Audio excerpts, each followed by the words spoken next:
الله معكم أحبائي. خلال ساعات قليلة تحولت المنطقة إلى ساحة تحركات عسكرية متسارعة امتدت من البحر الأحمر إلى العراق والأردن وسط تبادل للضربات. كيف بدأت القصة؟ تابعوا التفاصيل حتى النهاية. في البداية اجتماع نتنياهو وترامب، حيث كان هناك رسالة إلى إيران.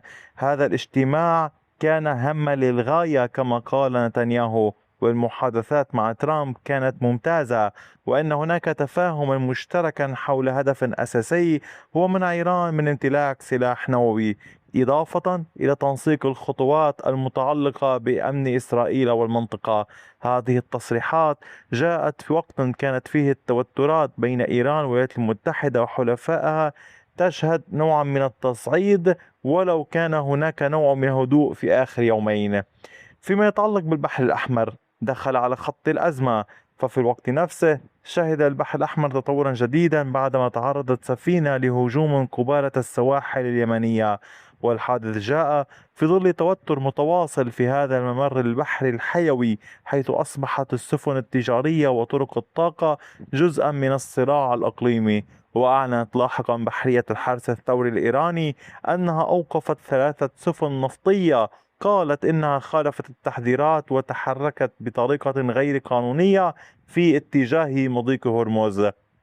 وفيما يتعلق بالضربات السعودية، أعلنت وزارة الدفاع فيها عن اعتراض وتدمير عدة طائرات مسيرة حاولت استهداف منشآت نفطية في المنطقة الشرقية.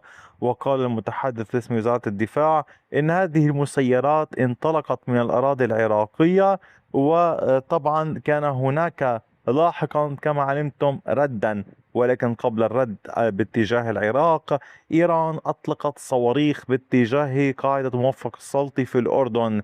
هذه الصواريخ يعني فاجأت الجميع، خاصة وأنها أتت بعد هدوء لعدة أيام وانخفاض في مستوى التوتر، والحديث عن مزيد من النجاح في المفاوضات أو محاولة السعي لإعادة الطرفين إلى المفاوضات. كما قلت لكم، هذه الخطوة اعتبرت تطورا لافتا لأنها جاءت بشكل مباشر من الأراضي الإيرانية وليس عبر دولة أخرى. وفيما يتعلق بإربيل داخل العراق، كانت إيران قد استهدفت مواقع الأحزاب المعارضة الإيرانية المنتشرة داخل أقليم كردستان بواسطة طائرات مسيرة. وهنا أصبحت الأراضي العراقية تشهد عمليات من أطراف مختلفة لاحقا من عدة أطراف.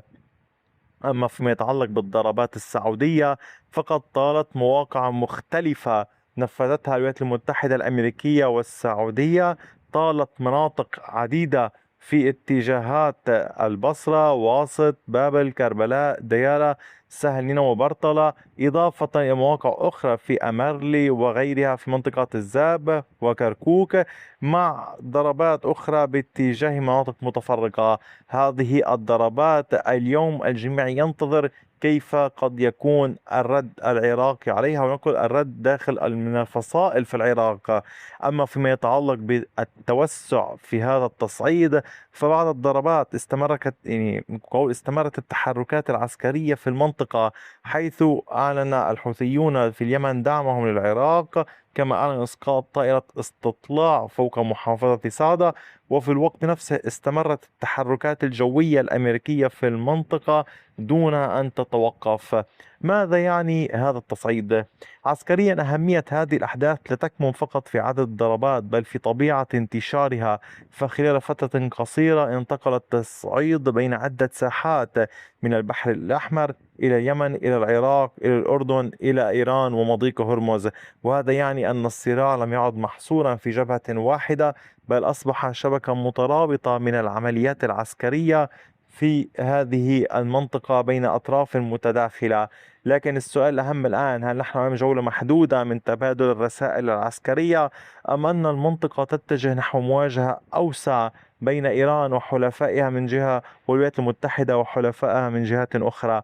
حتى الآن تحاول جميع الأطراف تجنب حرب شاملة، لكن اتساع رقعة العمليات وسرعة الردود يجعل خطر سوء الحسابات أكبر من أي وقت مضى. هذا شأنه شأن أي حرب، يعني قد يكون هناك أحد قد أخطأ الحسابات فيها أو تسرع.